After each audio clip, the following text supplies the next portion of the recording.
Olá, muito boa tarde para você que nos acompanha. Está no ar o Da Hora dessa quarta-feira. Hoje, como de praxe, a gente vai abordar diversos temas. Vamos falar sobre saúde, economia, política, assuntos internacionais e muito mais. Temos inclusive presenças ilustres aqui na nossa bancada. E tudo isso você confere após a nossa vinheta de abertura.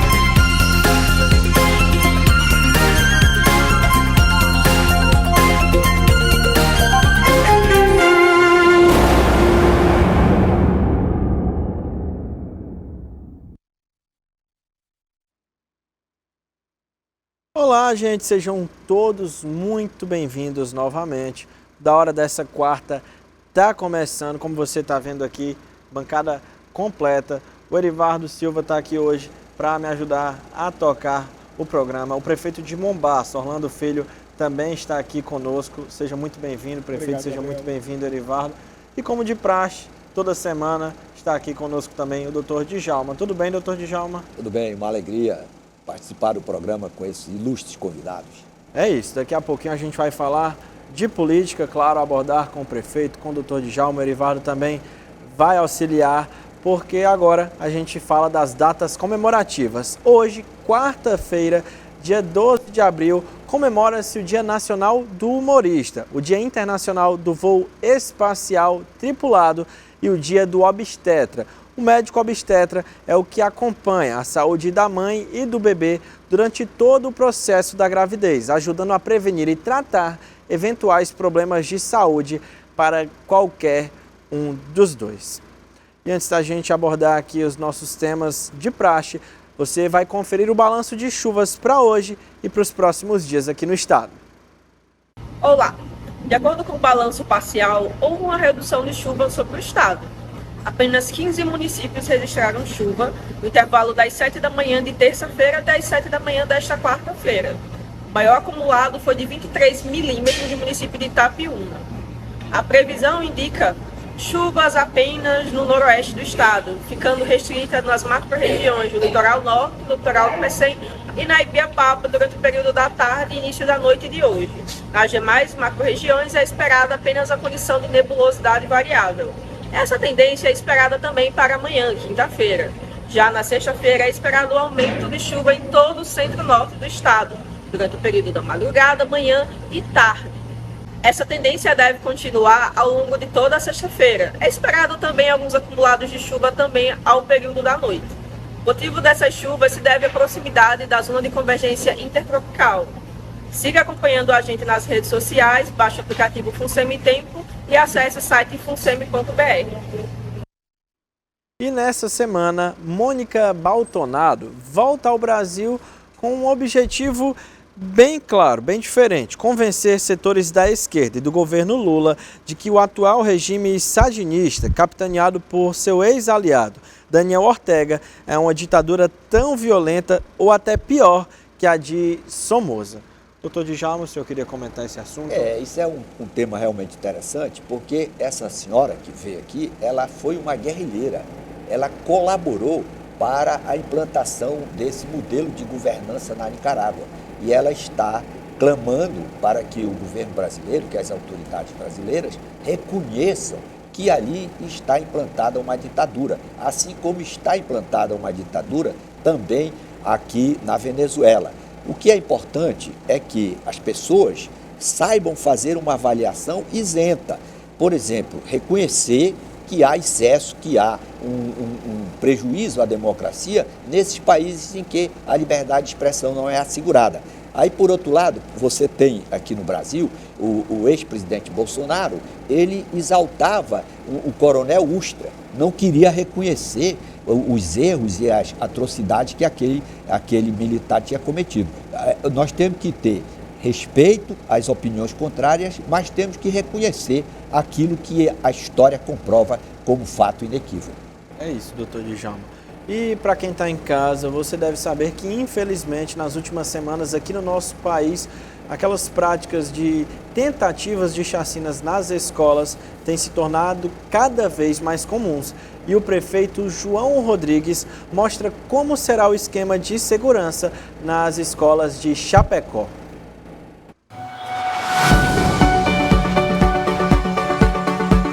Aqui João Rodrigues, prefeito de Chapecó, Santa Catarina. Observe bem aqui, uma escola pública, escola municipal, escola básica municipal Severino Rolim de Moura. Nós tratamos essa escola e como as demais escolas públicas de Chapecó, que estão passando por uma transformação da mesma forma como se fosse uma escola particular. Além da reforma em todo o estabelecimento, em outras também, nós decidimos colocar o detector de metal, o portão eletrônico, mesmo aquele que você entra em um banco. Ou seja, armado com arma branca, revólver, qualquer tipo de instrumento cortante de metal, você para aqui na porta. Por que nós fizemos isso? Para dar mais segurança para os nossos alunos. A todo instante, todos nós ficamos preocupados. E você que é pai, você que é mãe, que está no seu local de trabalho, você se preocupa com o seu filho. Você sabe que ele é bem cuidado pelos professores. Você sabe que ele é bem cuidado pelos funcionários da escola.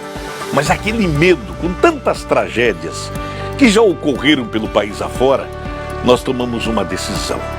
É melhor nos anteciparmos. É melhor fazer do que remediar. Então é por isso que em Chapecó, as 5 primeiras escolas já têm o equipamento instalado. Agora, nós vamos licitar demais escolas. As principais escolas do município, todas terão detector de metal. E em cada portão, nós teremos um profissional que vai cuidar da segurança dos alunos. Minha gente, não é porque é rede pública. Aqui em Chapecó, a rede pública, o ensino é de qualidade, os instrumentos e os equipamentos, poucas escolas privadas no Brasil têm. É isso, lembrando que o primeiro desses atos que vem acontecendo pelo país foi em Santa Catarina, só que na cidade de Blumenau. E volto a repetir, a gente está aqui com o prefeito de Mombaça, Orlando Filho. Prefeito, que medidas você acha que você, como gestor da cidade, tem que tomar para evitar esse tipo de situação? Boa tarde, Gabriel. Bem, é uma situação que aflige a todos nós que fazemos a parte do poder público, mas também parte da sociedade brasileira em si. O que a gente vê é que esses casos são de completa aleatoriedade. Você não consegue medir em qual local vai acontecer. Então, todos nós temos que nos preparar. Inclusive, ontem eu já vim conversando bastante com a nossa secretária de Educação, vendo que os casos estão acontecendo numa repetição maior do que o que vinha em outrora. Então, a gente está montando um plano de segurança, aumentando a ronda de policiamento da Guarda Municipal nas escolas. E amanhã teremos também uma reunião juntamente com os comandantes da Polícia Militar e do Raio da nossa cidade, para que a gente venha mitigar as possibilidades de acontecer alguma catástrofe dessa em nossa cidade.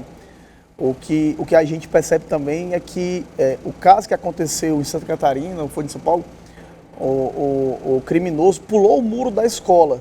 Então, às vezes, não é somente na porta de entrada que vai resolver o problema. A gente, já dentro dessa semana, a gente já vem realizando fóruns e seminários de conscientização de pais e do enfrentamento ao bullying nas escolas, porque esse é o grande motivador. A gente tem que aumentar a efetividade de segurança e também fazer um trabalho de conscientização para nossas crianças e também para os pais de alunos. Prefeito Orlando Filho, aproveitar o ensejo, dar boa tarde a todos, sejam muito bem-vindos.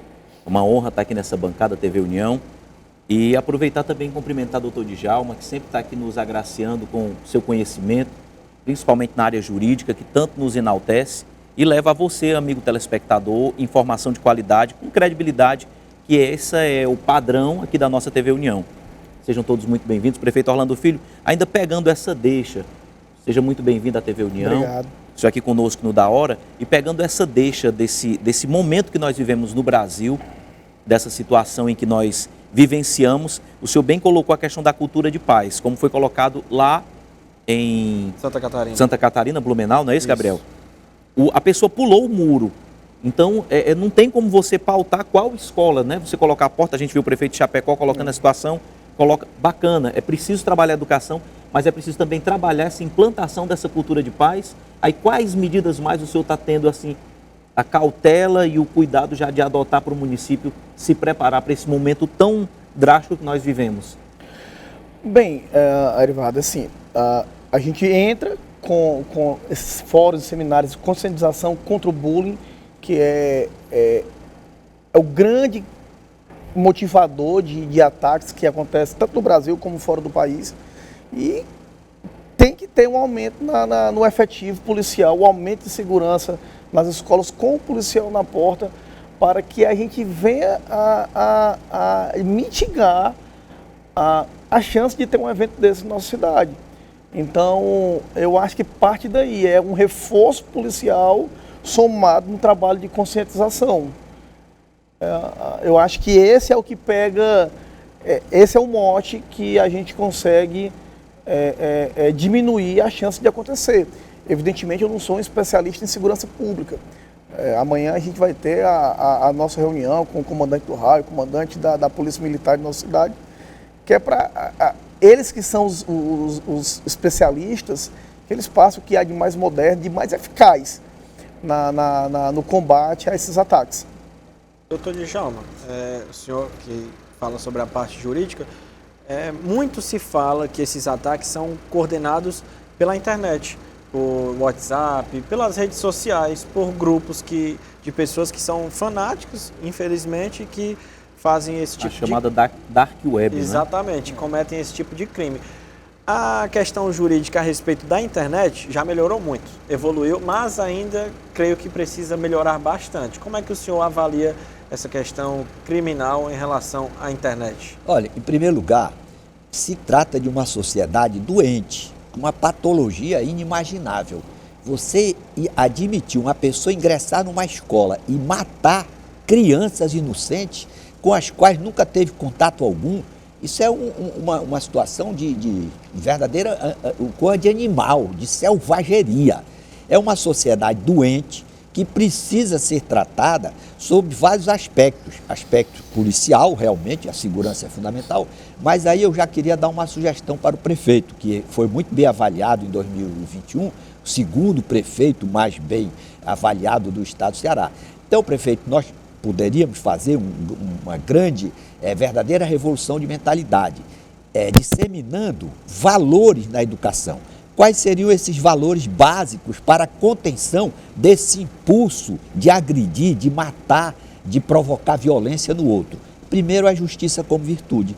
Cada diretor de escola, cada professor, cada pai de aluno tem que buscar conscientizar o seu filho, o seu aluno, o seu discípulo, de que não deve fazer com o outro aquilo que ele não quer que façam com ele.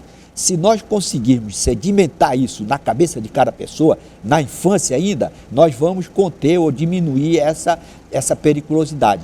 Outro ponto seria a solidariedade. Cada pessoa se colocar no lugar da outra para sentir a sua dor. Então, se nós trabalharmos, prefeito, isso na infância, lá na sua escola, o senhor como um grande entusiasta da formulação de políticas públicas voltadas para o bom relacionamento das pessoas, eu tenho certeza que nessa geração que virá, não ocorrerá essa barbárie, que isso é uma coisa inadmissível numa civilização. Com certeza, a gente pode até...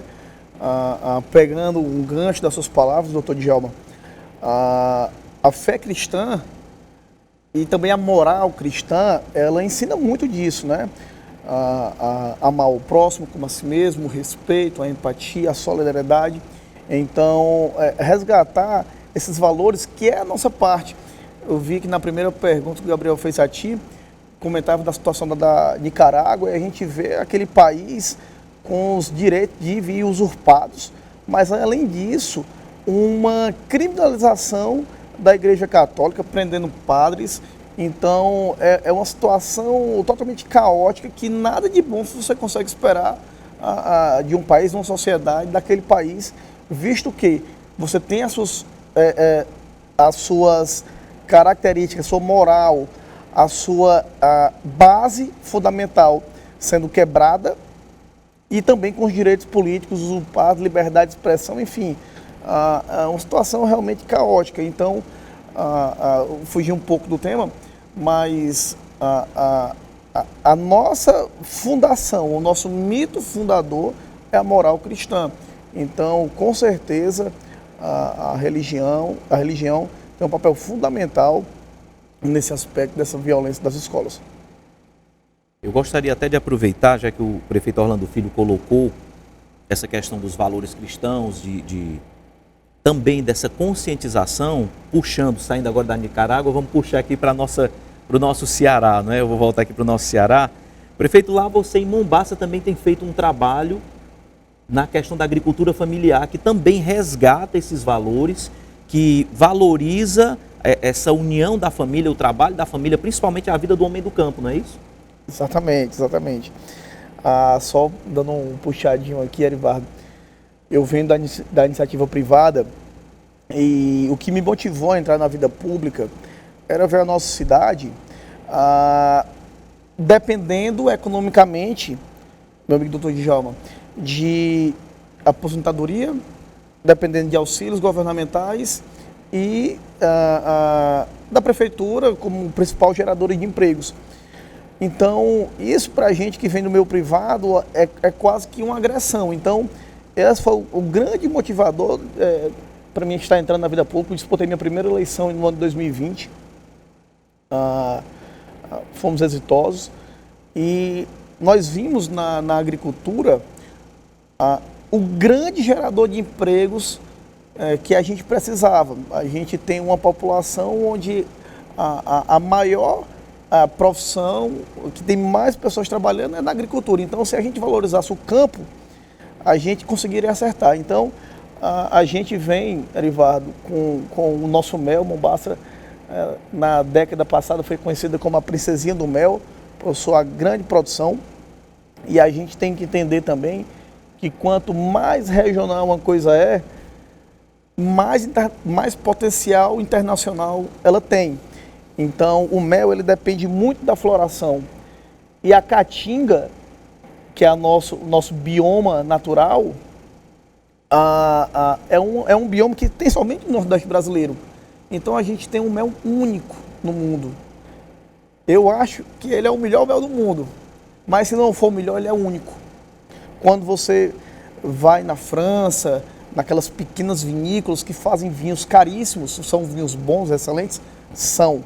Mas o que dá o grande valor agregado nele é a sua raridade. Originalidade. Também, né? Ele é único. Então, a gente tem esse potencial com o mel do Ceará. Lá em Mombaça, a gente, além da... especiaria, né? É uma especiaria. O único problema foi que ele não trouxe um pouquinho pra gente experimentar. Na próxima com certeza vem, viu, Gabriel? Então, a gente desfruta de um grande equipamento lá. Por enquanto, a gente está subutilizado. O equipamento lá foi lá do projeto São José. Então, a gente espera ver aquilo funcionando, com parcerias da iniciativa privada, para que a gente venha a alavancar. Mombaça produz muito mel, está entre os 10 maiores produtores do estado do Ceará, mas a gente poderia produzir 50 vezes mais, 100 vezes mais, e eu não falo esse número chutando, daria para ter essa produção, bastasse que a gente tivesse um engajamento maior da iniciativa privada valorizando o produtor local. E isso, como eu costumo dizer, não é filantropia, isso aí é desenvolvimento, é geração de emprego e renda e oportunidades ao homem do campo. Só complementando aqui o prefeito, ele falou que esses valores, solidariedade, justiça como virtude, são valores da base cristã. Mas só para lembrar, prefeito, que o Engels, que é um grande mentor do comunismo, do socialismo no mundo, ele dizia que esse princípio da justiça, de não fazer com o outro o que você não quer que faça com você, é o princípio nuclear de qualquer sociedade. Segundo ele, você podia nem ter escola, mas se você tivesse sedimentados esses dois valores, a sociedade seria uma sociedade de paz. Eu quero lhe parabenizar com relação ao mel, porque como você veio, é um jovem, veio da iniciativa privada, você teve essa percepção de fazer, de formular política pública que estimule o emprego. Porque realmente, se a pessoa não tiver emprego, a pessoa não vai ter dignidade. Então, eu queria só perguntar para você de que maneira poderia maximizar essa produção com a participação do governo federal, de projetos de política pública, do governo federal e do governo estadual, não apenas para o seu município, mas para aqueles municípios que têm esse potencial em relação a outros produtos ou a outras atividades da agricultura. Perfeito. Doutor Djalma, eu vou te contar o que já é realidade no nosso município, que serve também de espelho para outros municípios e também para outras áreas da nossa agricultura. Eu iniciei nossa gestão em janeiro de 2021 e a gente tinha uma produção de mel que era comercializado na cidade em apenas 4.800 litros de leite por dia, certo? A gente não conseguia dar comercialização a um produto que a gente já tinha. Então, era um negócio muito arcaico e pequeno. Então, nós fizemos parcerias com instituições privadas. A Betânia começou a investir, colocar tanques de resfriamento e fazer a logística e, consequentemente, a comercialização do nosso leite. Outras cooperativas também entraram para adquirir o leite produzido na nossa cidade. Obviamente, se tem mais demanda de pessoa comprando, naturalmente você estimula a produção local. E o poder público, a gente fez uma espécie de assistencialismo misturado com liberalismo econômico. Tudo que tinha de taxas, licenciamento, anuência, a gente isentou para todos os agricultores oriundos da agricultura familiar, para tirar o peso das taxas da prefeitura para o produtor. E também fizemos várias ações de estímulo de produção. A gente está construindo abrigos de tanque, dando energia de graça para aquele tanque de resfriamento funcionar sem custo para a população. A gente está fazendo programa de aração de terras, dando corte de terra gratuito para os produtores, fazendo inseminação artificial para melhorar a qualidade genética, a linhagem genética do gado e, consequentemente, aumentando a produtividade com um custo menor, ou então um custo igual, mas com produtividade maior. Então, são várias ações que a gente vem a reduzir custo e aumentar a produtividade e assim maximizar o lucro, mas sem esquecer do alicerce principal, que é gerar negócio. Se a gente desse tudo para o produtor, mas se na ponta ele não tivesse como vender o produto que ele gera na sua propriedade, nada daquilo teria eficiência. Então a gente tem que cuidar da assistência técnica. Prefeito, desculpe interromper o senhor, porque a gente tem que ir para um rápido intervalo. Na volta o senhor continua falando sobre esse tema e de diversos assuntos. Até já.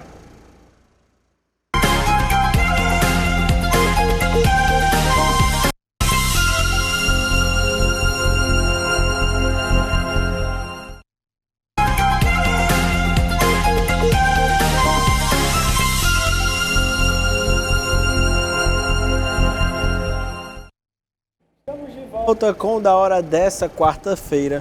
No bloco anterior, o prefeito estava aqui fazendo seu comentário. Pode complementar, prefeito, por favor. Obrigado, Gabriel. Então, a gente, nesse desenvolvimento que a gente fez na bovinocultura leiteira de nossa cidade, nessa cadeia leiteira, a gente prova, doutor Djalma, que esse aumento que a gente poderia ter no mel de 50 vezes mais a nossa produção local, nós saímos de 4.800 litros de leite produzido em nossa cidade para mais de 60 mil litros atualmente. Então, isso quer dizer o quê? Mais de 4 milhões de reais entrando na economia do município, mais de 1.200 empregos diretos gerados em nossa cidade, e isso leva oportunidade e dignidade ao cidadão de Mombaça. Então, essa receita, esse lucro que ele tem a partir do trabalho, do suor dele, ele ganha o dinheiro, vai gastar na cidade e aquece o setor de comércio, aquece o setor de serviço. Então, nessa pegada que a gente vem tocando a nossa gestão, priorizando o mombacense, dando oportunidade de trabalho, gerando emprego e renda. E para o senhor ter esse aumento exponencial na produção do setor leiteiro, que medidas foram tomadas lá no município de Mombaça? É isso que eu acabei de citar, Gabriel. A gente vem cuidando da assistência técnica, melhoramento genético, incentivando a produção com corte de terras e associado isso tudo à comercialização. Eu falei, de nada adiantaria a gente fornecer todo esse arcabouço de incentivos se o cara não tivesse uma venda minimamente garantida. A gente sabe que o preço do leite ele flutua de acordo com a estação climática, de acordo com a produção, é um produto altamente perecível, mas a gente tem uma segurança comercial, a gente tem grandes compradores no nosso estado do Ceará, um grande case de sucesso é a Betânia, laticínios lá de Morada Nova. Então, é notório que o setor privado é altamente eficiente até nas políticas públicas que acontece.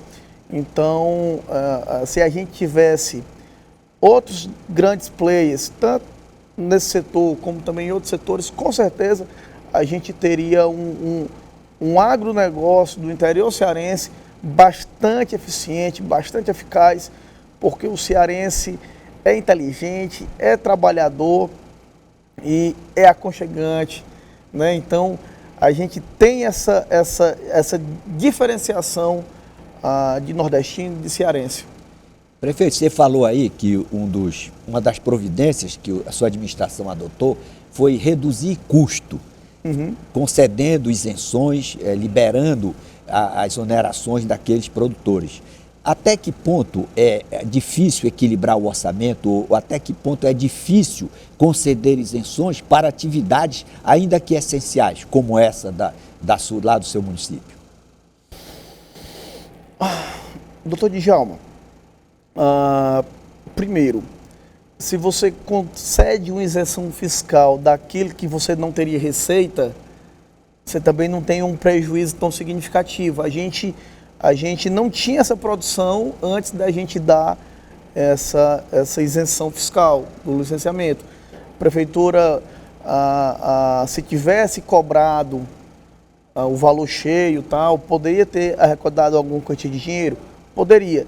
Mas será se eu não tivesse isentado, haveria o estímulo das pessoas produzirem, né?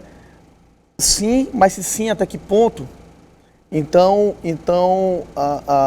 eu não sou adepto ao Estado mínimo, adepto àquela slogan que imposto é roubo, mas que altas taxas de impostos, elas freiam o desenvolvimento da economia, e quando eu falo economia, elas freiam o desenvolvimento das pessoas. Então, para a gente gerar mais negócio, tem que haver cargas tributárias menores e também com cobranças mais eficientes.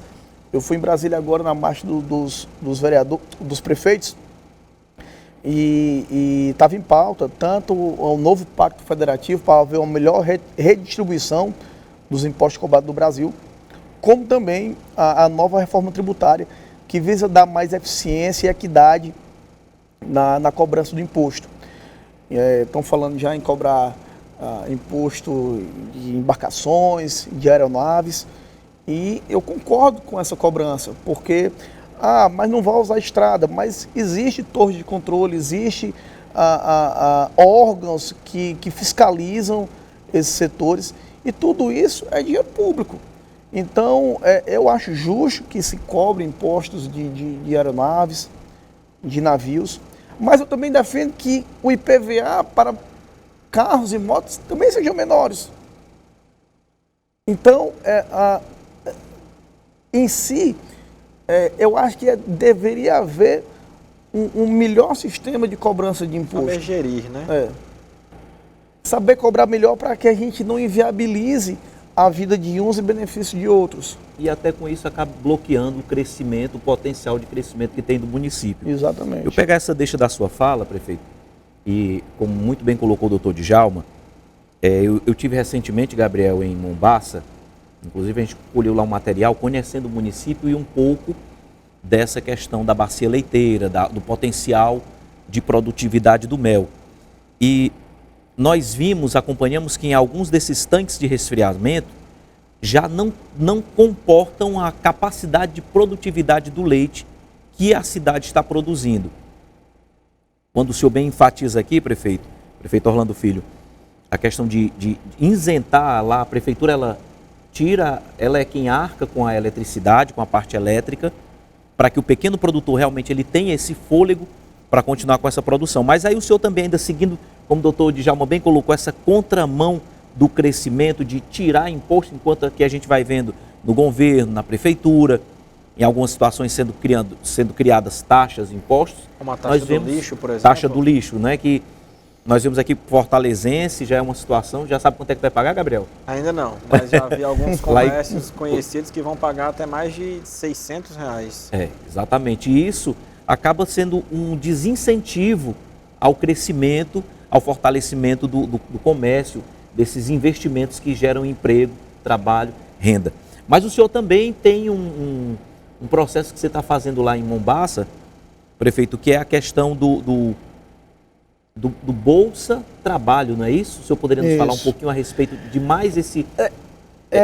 A gente como vem alavancando o agro de nossa cidade, a gente também precisa gerar empregos e incentivar a indústria local. Então a gente está criando um programa Bolsa Trabalho, criando mais de 180 vagas de bolsas para que os jovens de Mombaça, de 16 a 24 anos, tenham a oportunidade de ingressar e ter a oportunidade de ter seu primeiro emprego. Então a gente está abrindo essas bolsas para o setor de indústria, para visar a capacitação dele já no trabalho, e essa bolsa tem um período de apenas 6 meses, não é programa de auxílio, é realmente programa de incentivo de trabalho, que a gente está fazendo esse programa de 6 meses, e ao final da bolsa, a empresa, a indústria que contratar esses bolsistas, ela tem a responsabilidade de contratar efetivamente 50% dos bolsistas que concluírem esse período de 6 meses. Então, já gerando um emprego futuro. Então é tudo pensado, Erivaldo, para a gente aquecer o setor privado de nossa cidade. A gente dá incentivo, mas que ele também caminhe com pernas próprias. E aí, doutor Djalma, antes da gente ir para a nossa segunda pausa, o que é que o senhor pensa sobre essa medida? Olha, realmente o prefeito está preocupado com a coisa que é fundamental, garantir o emprego. Prefeito, qual é a dificuldade que se tem para lidar, por exemplo, com os políticos da região? Geralmente o político quer priorizar uma obra que vai atender o seu distrito ou que vai atender apenas os seus familiares. Como é que você consegue manter uma relação política, uma relação saudável com os demais agentes políticos do município? Doutor Djalma, graças a Deus a gente tem um relacionamento muito bom com as outras instituições, com o legislativo, com o judiciário e principalmente com a população. Então a gente não tem grandes empecilhos na alocação de obras, a gente tenta sempre ser o mais justo possível. A gente dá um exemplo aqui, a gente está agora construindo várias quadras poliesportivas, a gente só está levando quadra poliesportiva não exatamente para os maiores distritos ou localidades, mas para onde não tem. Então, quando você tenta tratar a sua alocação de recursos com equidade, a gente sempre tem uma chance maior de êxito. Sabendo que somos seres humanos, que existem falhas, mas nessa parte aí a gente trilha com sucesso. E a gente sempre, doutor Djalma, a gente faz muito por todos os locais. Então, acaba que a gente não tem vamos botar esse bom ciúme. A gente está conseguindo ser eficiente, eficaz nos 4 cantos do município de Mombaça. Direção, agora a gente vai para a nossa segunda pausa, é isso? Pode continuar. A gente tem 2 minutos ainda para falar, prefeito. E eu gostei muito dessa questão das quadras poliesportivas. A gente volta até para aquele assunto triste do início do programa, que é a questão da violência nas escolas. Se o senhor puder falar rapidinho sobre como é que você pensa. É uma questão de prevenção, não é isso? Até porque está incluindo essa criança, esse jovem no esporte, que a gente sabe que é uma questão psicológica que está acontecendo. Eu sou um praticante assíduo de esporte, gosto de jogar futebol, enfim, correr. E o que eu carrego comigo é que o esporte, ele carrega várias coisas junto com ele. Carrega saúde, porque você está fazendo uma prática de atividade física, mas você também carrega justiça, porque você vai jogar um esporte coletivo, você está com outras pessoas da sua idade, ou mesmo com idades diferentes, você tem um respeito com o seu colega, você tem um respeito com o seu adversário, todos ali estão em pé de igualdade, pois existe um juiz onde a regra é a mesma, não há diferenciação entre cor, entre faixa salarial. Então o esporte ele traz essa sociologia muito importante para a nossa sociedade. Então com certeza a prática de esportes ela inclui o jovem na sociedade. Então com certeza é um trabalho muito eficiente para combater essas mazelas que acontecem na nossa sociedade. Com certeza. Agora sim, a gente vai para a nossa segunda pausa. Já o Da Hora está de volta para o nosso último bloco.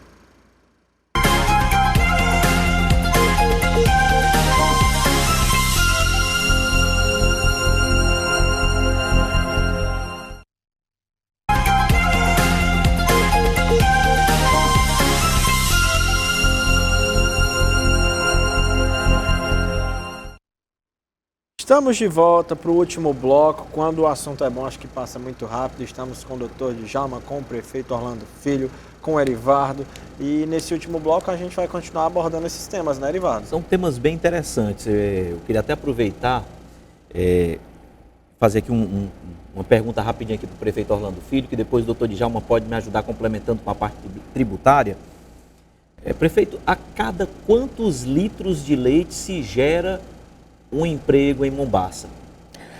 Olha, Erivardo, segundo os especialistas do setor, a gente estima que a cada 50 litros de leite produzido você gera um emprego. Então, é o que eu falei, quando eu falei que o leite em Mombaça já tinha gerado mais de 1.200 empregos, era baseado nessa expectativa. A gente está produzindo aí 63 mil litros de leite por dia. Então a gente está gerando diretamente aí mais de 1.200 empregos em nossa cidade. É isso. Doutor Djalma, o senhor queria fazer uma pergunta? Eu queria saber o seguinte, o prefeito, ele é lá de Mombaça, ele é um dos mais jovens do estado do Ceará. Então eu queria ver, prefeito, qual é a diferença que a sua geração quer trazer, como é que vai contribuir para que a governança dos municípios, e em última análise no estado do Ceará, seja melhor do que a governança dos nossos anteriores, das gestões anteriores, em que a marca da violência, da falta de emprego, como é que a sua geração vai dar mais eficiência na governança da coisa pública? Primeiramente, a gente tem que entender que a política ela é base da sociedade. Então, são os direcionamentos políticos, constitucionais, que movem um país. Eu vi uma comparação em um livro onde o autor falava que a Constituição que rege um país é como um aquário. Você pode ter uma Constituição que te limita e você estaria num aquário pequeno. Ou você poderia ter uma Constituição mais permissiva, mais abrangente, onde você poderia nadar um aquário tão grande como um mar aberto. Então a política, ela rege os rumos da sociedade. E hoje a gente vê uma sociedade, essa sociedade dos anos 2000, onde ela tem muito mais informação do que as gerações de 50, 60, 70 anos atrás. Porém, tem um detalhe, doutor Djalma.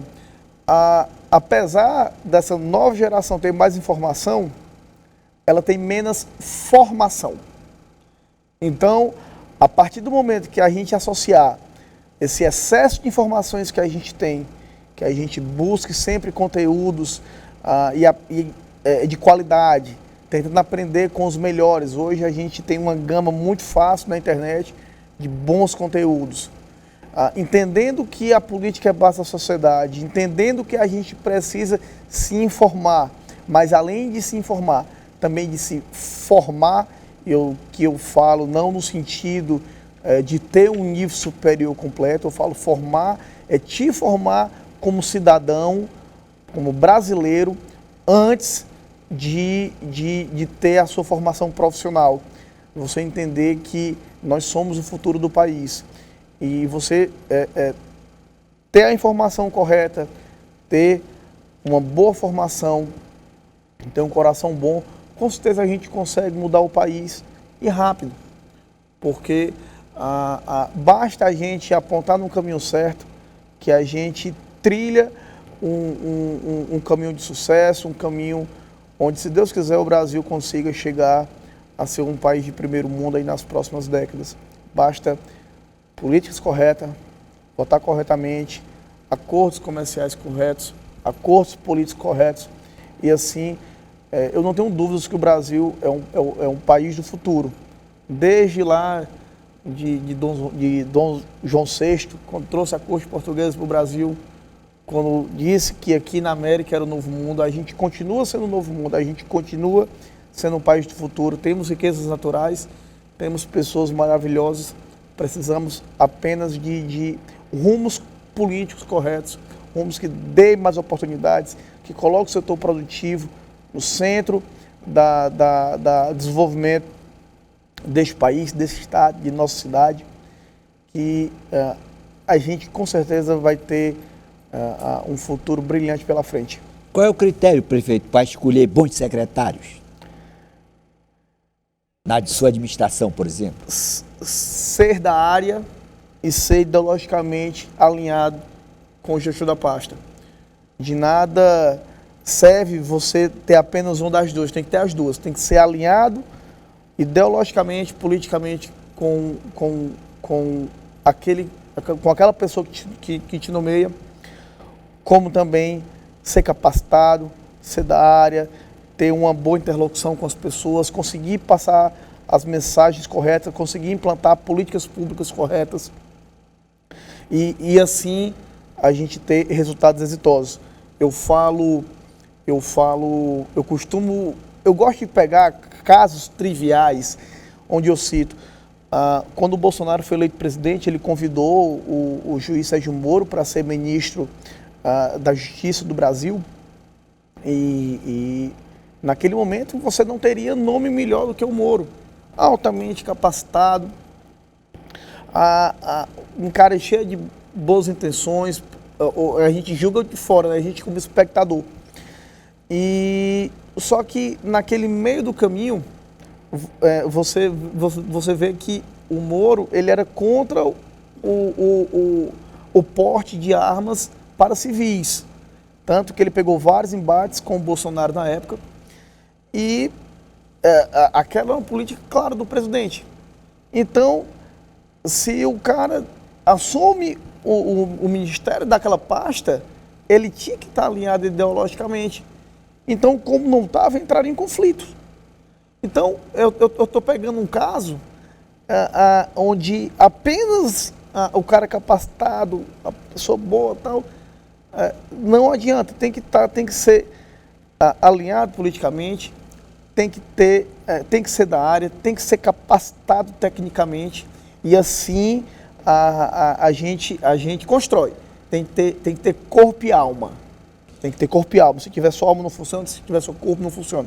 Corpo e alma. Gabriel, uma coisa muito importante que o prefeito falou, ser capacitado. se você é um prefeito, é um governador, é um presidente, você nomeia pessoa que não tem capacidade para exercer aquela função técnica da respectiva área, você está condenando a sua administração ao fracasso. Certeza. E eu quero aqui parabenizar o prefeito da nova geração com essa mentalidade que vai dar efetividade ao princípio da eficiência que está consagrado no artigo 37 da Constituição. É isso. Muito obrigado pela presença de vocês. Agora a gente tem que ir para os nossos momentos de considerações finais. Doutor Djalma, por favor. Eu quero parabenizar o prefeito aí por ele ter esse compromisso com a eficiência na gestão da coisa pública lá no seu município. Prefeito Orlando Filho, muito obrigado pela sua presença. Seja muito bem-vindo novamente. Quando quiser voltar, as portas estão abertas. Eu que agradeço o convite a todos da TV União. Foi um prazer estar aqui com vocês. E Erivardo, muito obrigado também pela sua presença. Foi muito bacana esse bate-bola que a gente teve hoje. Suas considerações finais, por favor. Muito bom, eu que agradeço. Agradeço a você, Gabriel, a direção da TV, ao prefeito, doutor Djalma. E é uma honra estar aqui com você nessa bancada, a gente fazer esse bate-bola e lembrar o prefeito, né? Da próxima vez que vir, traga um queijinho, um leitinho e um melzinho da Mombaça, né, Gabriel? O mel que eu fiquei na expectativa. O Maria foi para Mombaça, trouxe 3 caixas, quase não deixava então mais nada lá, viu? Já sei quem é que eu vou cobrar. É isso, gente. Aqui mandar um abraço para minha sogra, tá fazendo aniversário hoje, Dona Isete. Um beijo, um cheiro, fique com Deus e até amanhã. Aguardo vocês.